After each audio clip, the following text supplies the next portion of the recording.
literally your abstract painted ground yung aking nilalakaran, guys. So tignan nyo, oh. Kakaibang kahit saan ako magpunta dito, guys, ay parang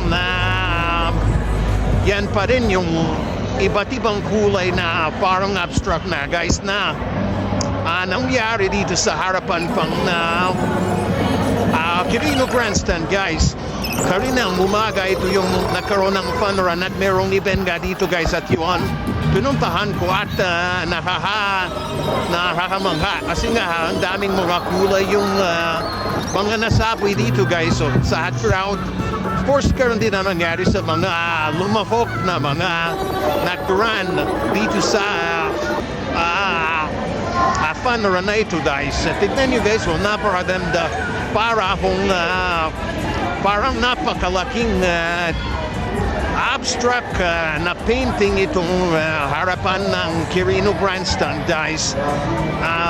Aking nakita kanina ng umaga, napuntahan at hindi nga tapos na kanina, pero yun yung aking napansin, guys. Kaya yan, pinunan ko na rin. Harap, punta tayo dito, guys.